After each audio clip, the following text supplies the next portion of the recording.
Hello everyone, welcome to ऑलरेस classes. आज हम लोग नेक्स्ट टॉपिक के बारे में पढ़ेंगे। कल हम लोग कहाँ तक पढ़े थे? जीवों में जनन।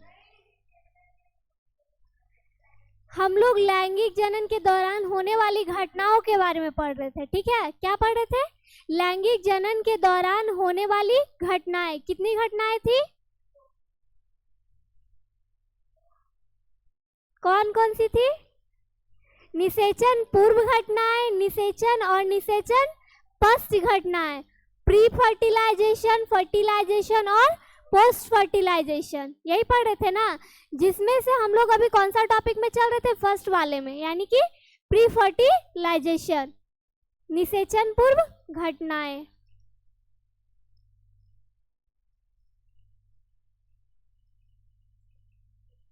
इतना सारा स्लाइड कंप्लीट हो गया जी, याद हुआ है कुछ?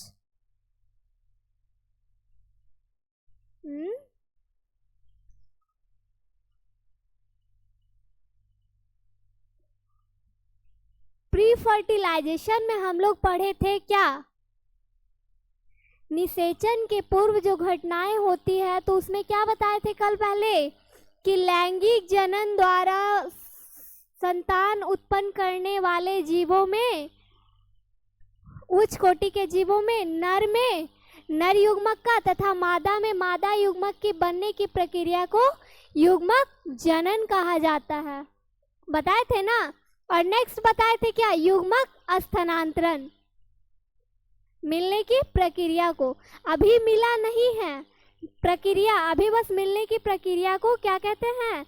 युग्मक का स्थानांतरण कहते हैं। तो अगर कोई यहाँ से वहाँ जा रहा है, जिस तरह से हम लोग फर्स्ट चैप्टर में पढ़े थे, इसीलिए फर्स्ट चैप्टर पहले पढ़ाया गया। हम लोग पढ़े थे कि अगर परागकण को, अच्छा परागन और परागकण में कोई ये बताइए तो दोनों क्या क्या है? हाँ,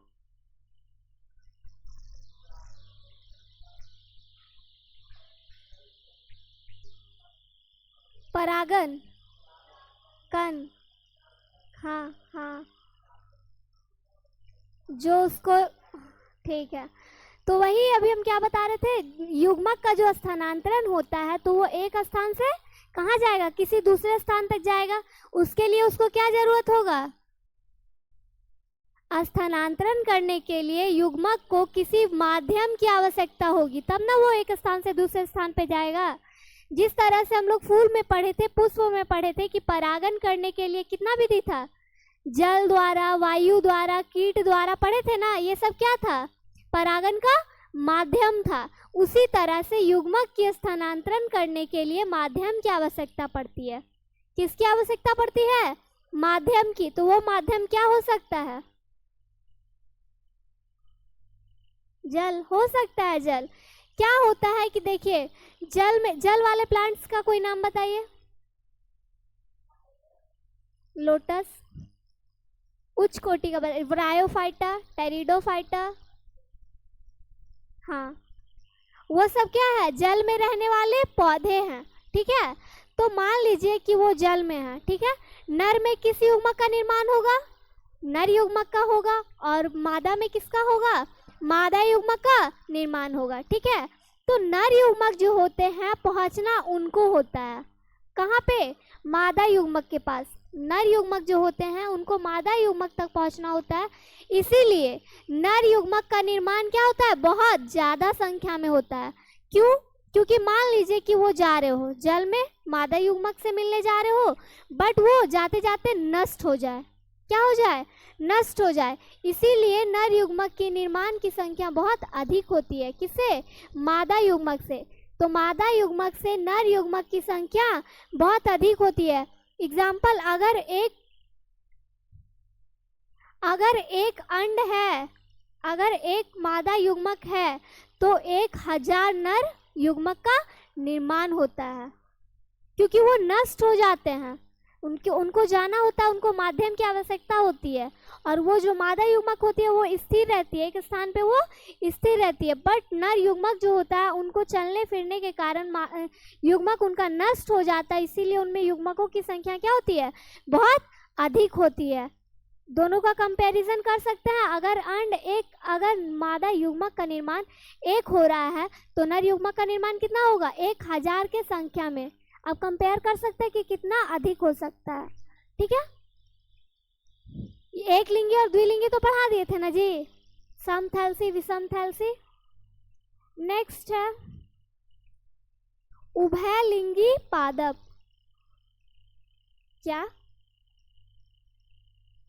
क्या बोलते जी?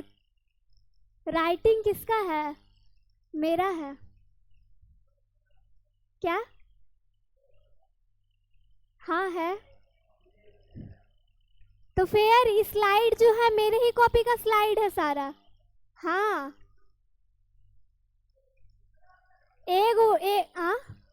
मेरे टाइम का है, किया हुआ है। आप मैच कर लीजिएगा बुक से, एनसीईआरटी वालों से। एक कॉपी है, आप किसको किसको हम दे देंगे? लड़ाई करवाना है। उभयलिंगाश्रयी पादप, ठीक है, जिसको हम लोग क्या बोलते हैं? कारा बोलते हैं। क्या बोलते हैं? कारा बोलते हैं। ठीक है, देखिएगा ये एन का मतलब क्या है जी? युग्मक है। क्या है? युग्मक है। ये क्या है? अगुणित है। युग्मक हमेशा क्या होते हैं? आगे बताएंगे।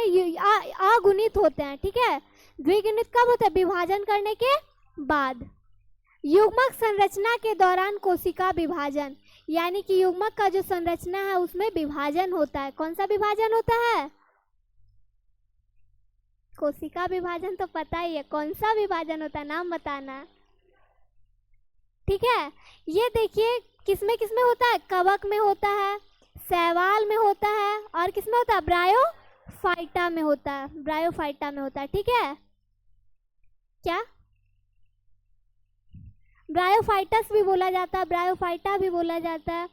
ठीक है, ये हैप्लॉइड बॉडी का मतलब क्या होता है?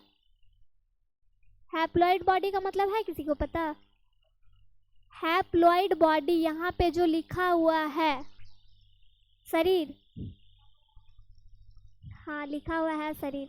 हैप्लॉइड का मतलब होता है अगुणित, यानी कि सिंगल, और डाइप्लॉइड का मतलब होता है द्विगुणित। अभी आगे देखेंगे। ठीक है, तो ये समसूत्री विभाजन होता है किसका? युग्मक का। ठीक है, किसका विभाजन होता है? युग्मक का।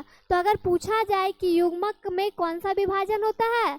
समसूत्री विभाजन होता है। ऐसा नहीं है कि सिर्फ समसूत्री होता है, कंडीशन देखिए, युग्मक संरचना के दौरान कोशिका विभाजन।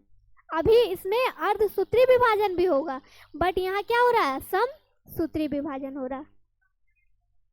हाँ, टूटेगा, विखंडित होगा उसके बाद। ठीक है, नेक्स्ट देखिए, अगुणित कोशिका, हैप्लॉइड सेल। ये जो अभी हम लोग ऊपर फिगर पढ़े थे ना, अभी जो ऊपर फिगर देखे थे सिंगल एन, वही था अगुणित कोशिका। ये वाला फिगर पे मत जाइएगा, ये अभी नेक्स्ट स्लाइड के लिए है। ठीक है ना, तो ये अगुणित कोशिका जो अभी हम लोग हैप्लॉइड बॉडी या हैप्लॉइड सेल के बारे में देखे थे। ठीक है, देखिएगा, ऐसी कोशिका जिसमें गुणसूत्रों का एक समूह क्या हो? उपस्थित हो, यानी कि सिर्फ एक ही समूह रहेगा इसमें, तो क्या हो जाएगा? अगुणित कोशिका हो जाएगा, हैप्लॉइड सेल हो जाएगा। ठीक है, उसको ही हैप्लॉइड सेल कहते हैं। और अगर दोनों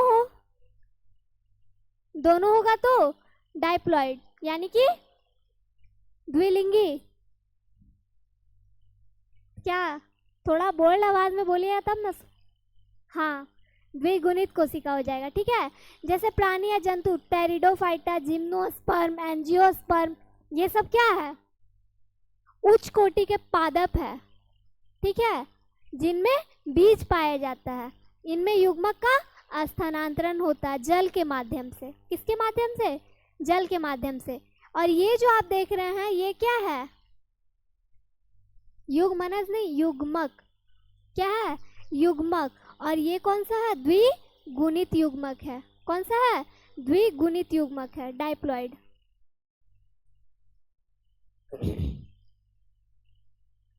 फिगर वाला सेक्टर यही सेम रहने दिए, बस इसको चेंज किए हैं। फिगर वाला में फिर ब्लर हो जाता है ना, तो समझ में नहीं आता, इसीलिए रहने दिए। द्विगुणित कोशिका यानी कि डाइप्लॉइड। ठीक है, ऐसी कोशिकाओं जिसमें गुणसूत्रों के 2 समूह उपस्थित हो। अभी बताएं कि अगुणित जो होता है कोशिका उसमें सिर्फ एक समूह मौजूद रहते हैं, ठीक है। और जो द्विगुणित होता है नाम से ही पता चल रहा है, तो उसमें दोनों समूह क्या रहेंगे, प्रेजेंट रहेंगे, उपस्थित रहेंगे। तो उसको क्या कहेंगे, द्विगुणित कोशिका, डाइप्लॉइड सेल कहेंगे। क्या कहेंगे, डाइप्लॉइड सेल कहेंगे।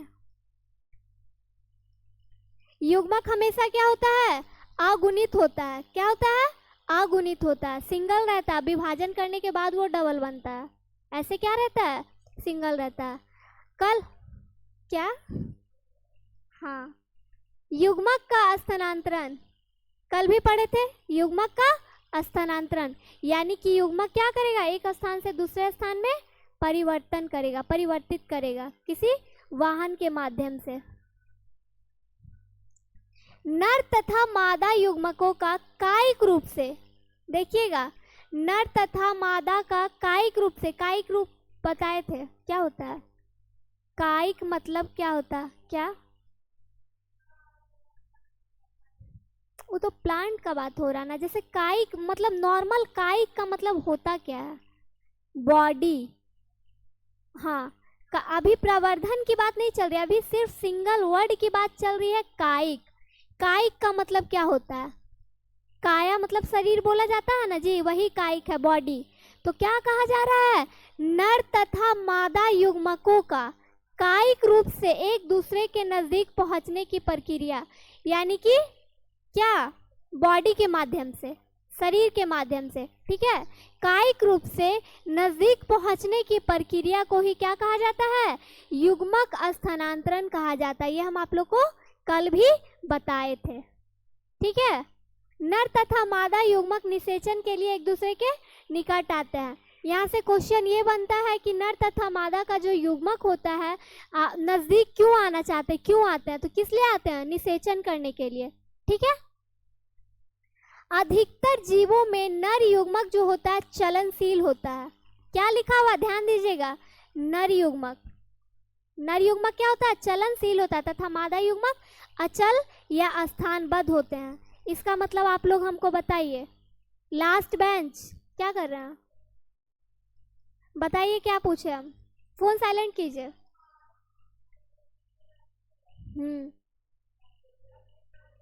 चलनशील होते हैं, क्यों,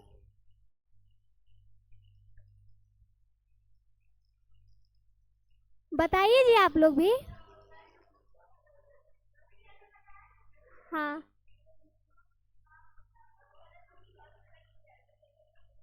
नष्ट होगा, हाँ सही सही है।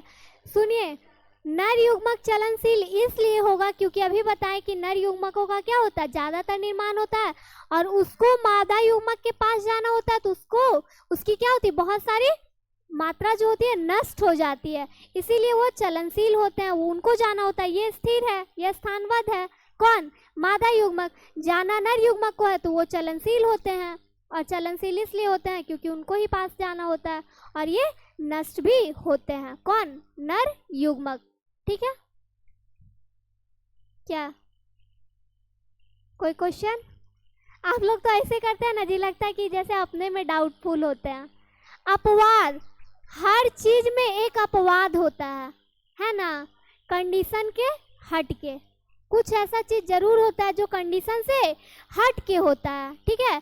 तो ये है जो कुछ फंजाई और शैवाल है जो क्या है, अपवाद है, यानी कि हो सकता है इसमें ये कंडीशन बने कि नर युग्मक भी चलनशील ना हो।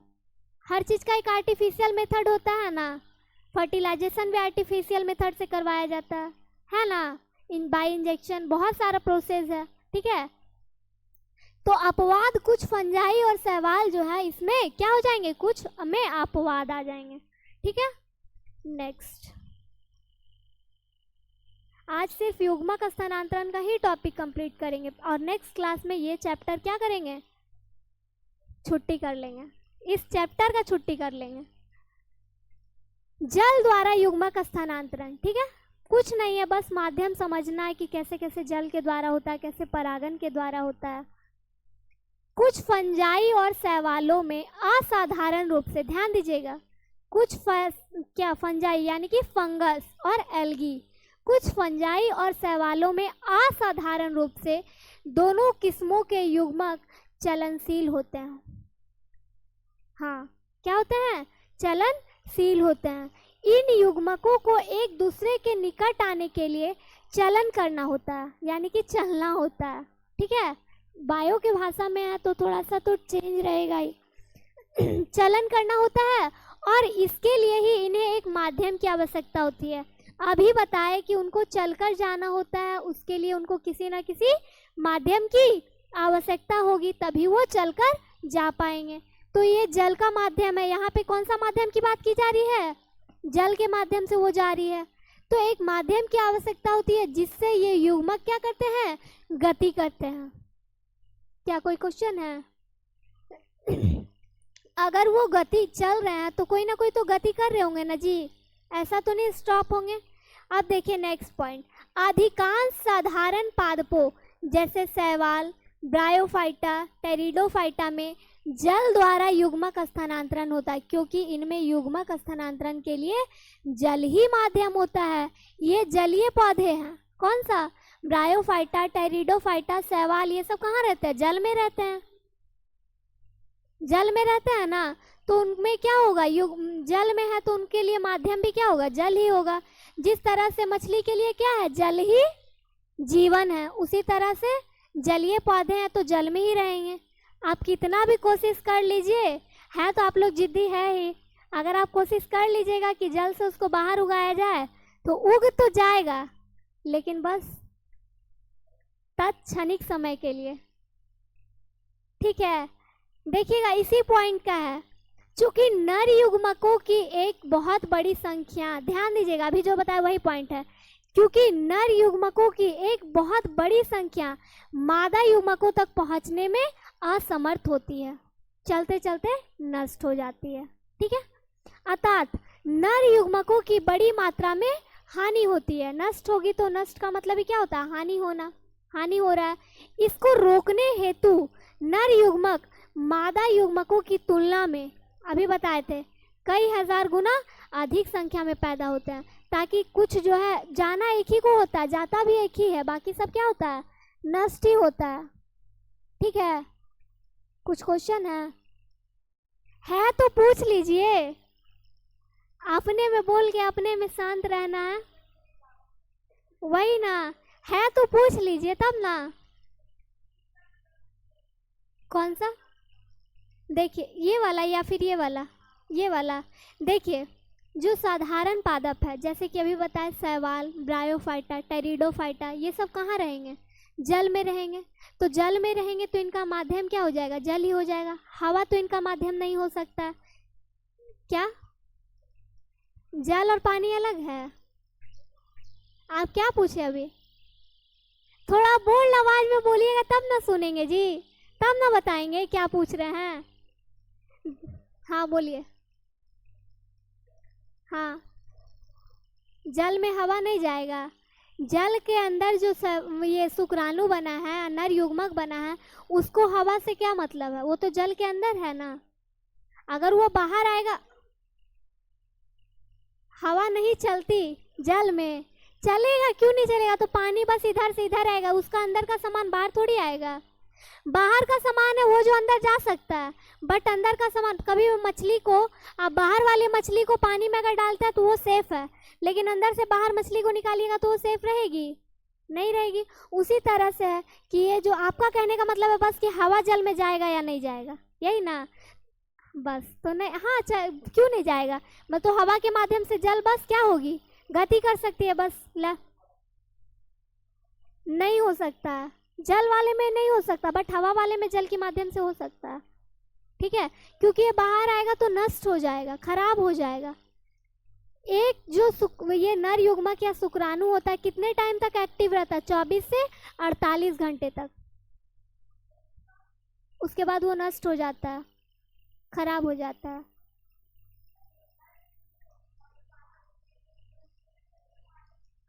हाँ,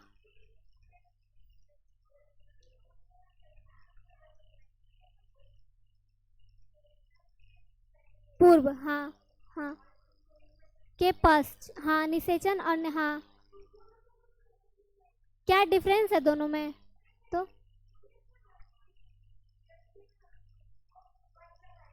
हम्म हम्म हाँ हाँ, देखिए निषेचन पूर्व क्या है, ठीक है, निषेचन पूर्व में है बस नर के शरीर में नर युग्मक बनेगा, मादा के शरीर में मादा युग्मक बनेगा। अभी सिर्फ बन रहा है, ठीक है, रेडी हो रहा है। उसके बाद निषेचन, निषेचन में वही जो नर युग्मक बना, क्या हो रहा है जी, क्या डिस्कशन चल रहा है? ये नर के शरीर में नर युग्मक बन गया है, मादा के शरीर में मादा युग्मक बन गया, वही दोनों जब मिलेगा फर्टिलाइज होगा, वही है निषेचन। पहले सिर्फ बना है, निषेचन पूर्व जो है उसमें सिर्फ नर युग्मक और मादा युग्मक। हाँ हाँ, दोनों का शरीर अलग अलग है, अभी अभी दोनों के शरीर में बस क्रिएट हुआ, बना है। उसके बाद जब दोनों मिलेगा तो निषेचित हो जाएगा, फर्टिलाइज हो जाएगा।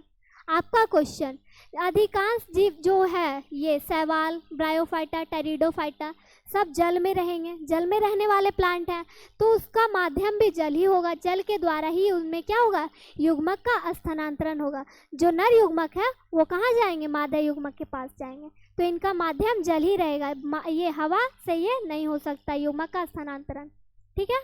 और किसी का कोई क्वेश्चन है क्या? पूछिए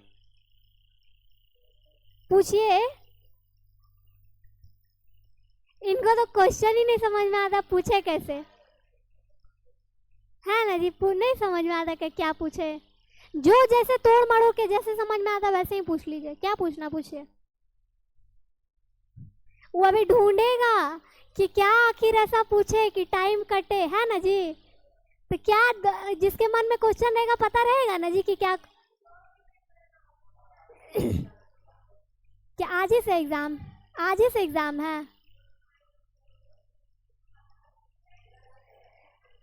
ठीक है, तो देखिए क्या होता है, क्या, हाँ पूछिए पूछिए पूछिए।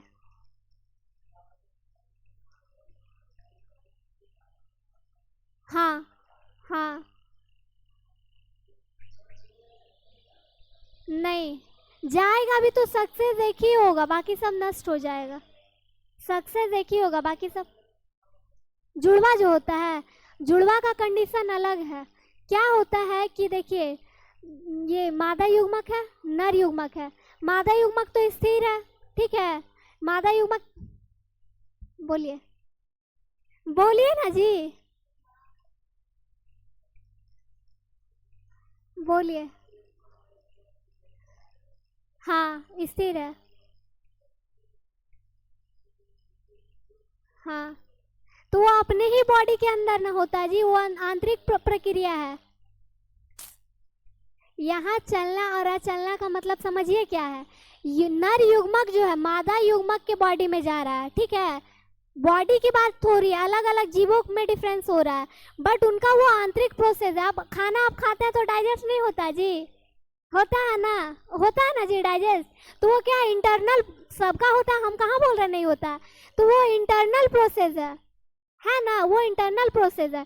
ऐसा तो नहीं कि आपका खाना रोड पे चल के जा रहा है कहीं, नहीं ना जा रहा है जी, वो इंटरनल प्रोसेस है बस।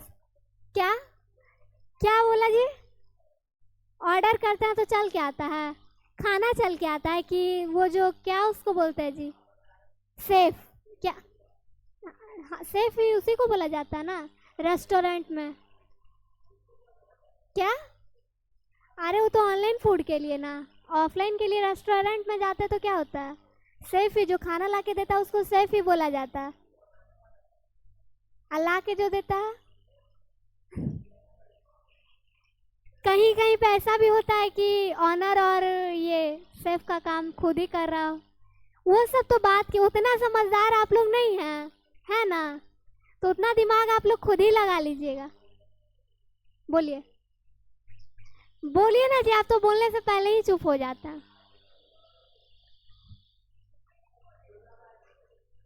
जुड़वा के बारे में देखिए क्या होता है, मादा युग्मक क्या है, स्थिर है, ठीक है, मादा युग्मक स्थिर है और नर युग्मक चलनशील है, वो चल के जाएगा।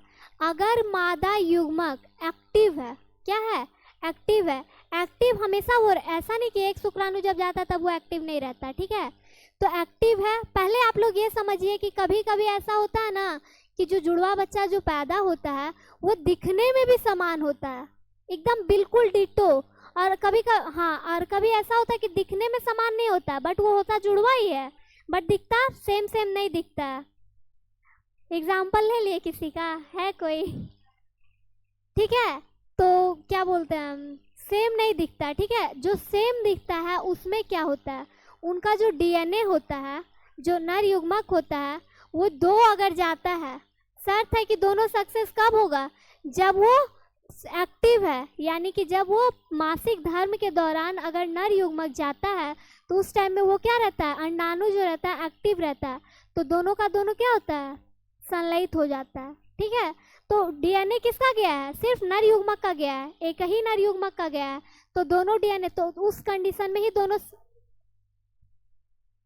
शुक्राणु, हाँ हाँ हाँ संलयित हो जाएगा, और फिर वही हो जाता है कि सेम सेम दिखता है बच्चा। और बोलिए। हाँ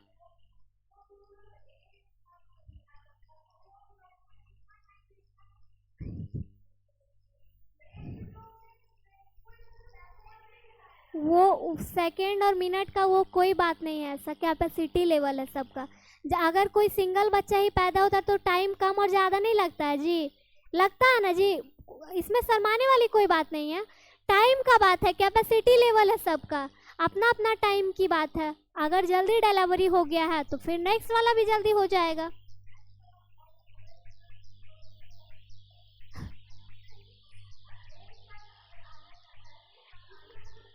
इतना सेंस होता है पहले अंदर में बच्चा को, आज शिशु को इतना, उनको देखिए नींद आ रहा है,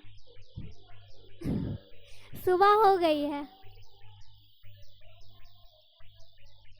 हाँ, तो उसको वो रेयर कंडीशन होता है, आता है। हाँ, उसको ऐसा थोड़ी ना कि दोनों को एक ही साथ डिलीवर किया जाएगा, नहीं होता ऐसा। अगर हो भी जाता तो ऐसा रेयर कंडीशन होता, वो सब रेयर कंडीशन है। ठीक है, नेक्स्ट माध्यम देखिए। आप लोग का भी कोई क्वेश्चन है, पूछिए पूछिए, चुप रहिए। हाँ होता है वो बस क्रोमोसोम पे जब आइएगा तब अच्छे से क्लियर हो जाएगा। जो एक्स वाई क्रोमोसोम होता है ना, वो आइएगा तो समझ में आ जाएगा, बता देंगे। क्या, कहाँ कुछ बोले हम, क्या बोला जी?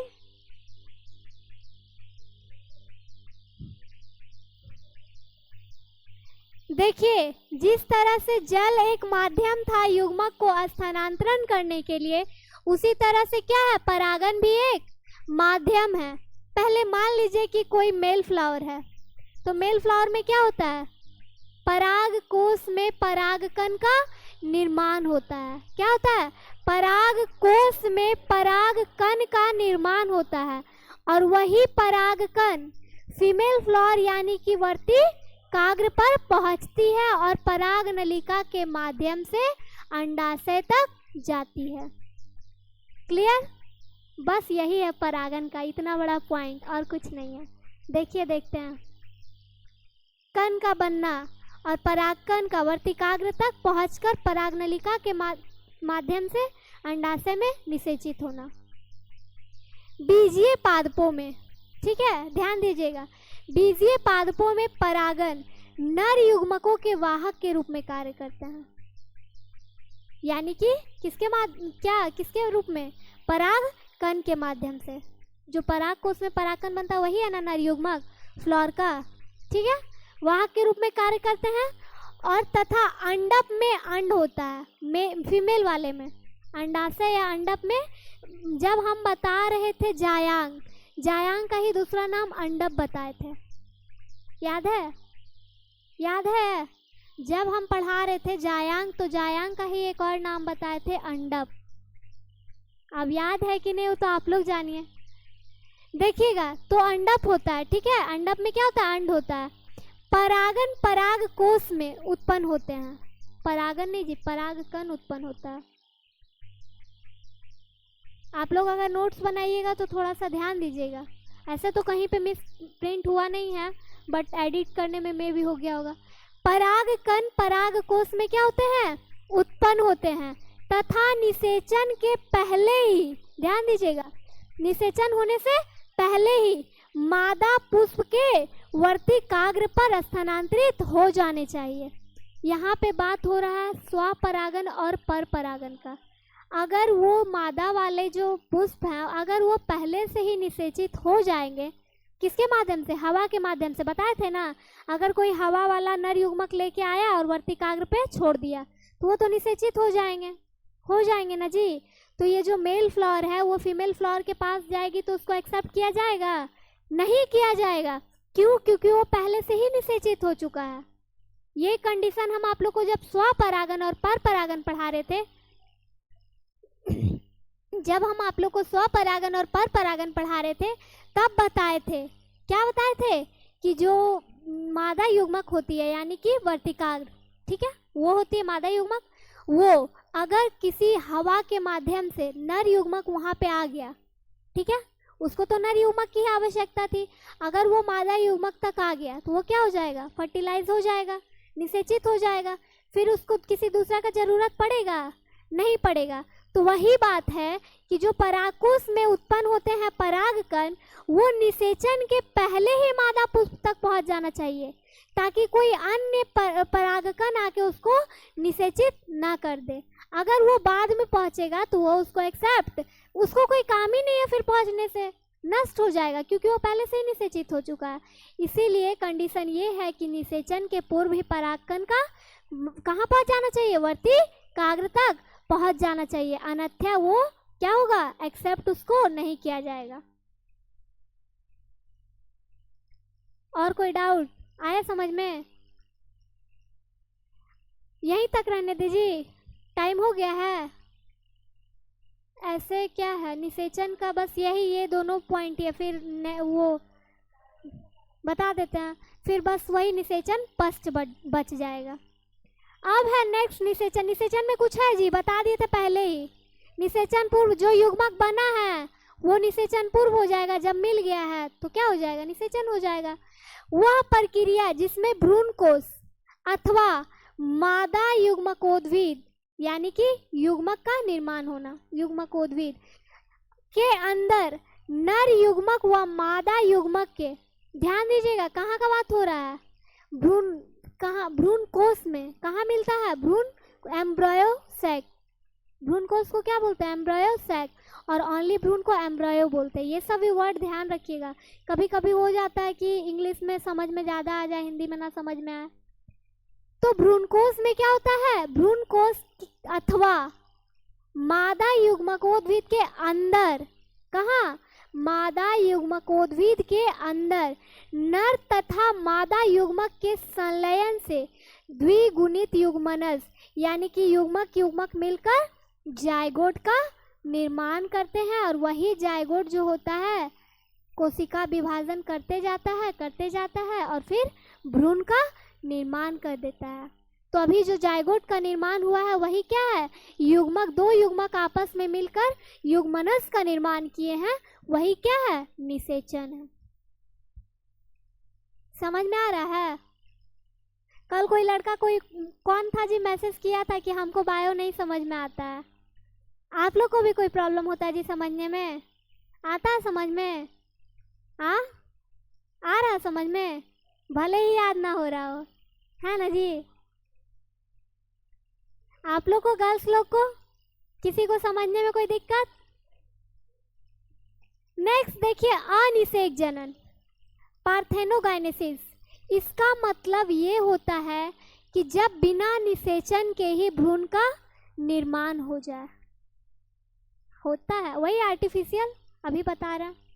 एक जीएनएच एक हार्मोन होता है, गोनाडोट्रोफिन हार्मोन, जानते हैं ना? वही कुछ जीवों में बिना निषेचन अर्थात नर युग्मक के युग्मन के बिना ही मादा युग्मक में क्या हो जाए?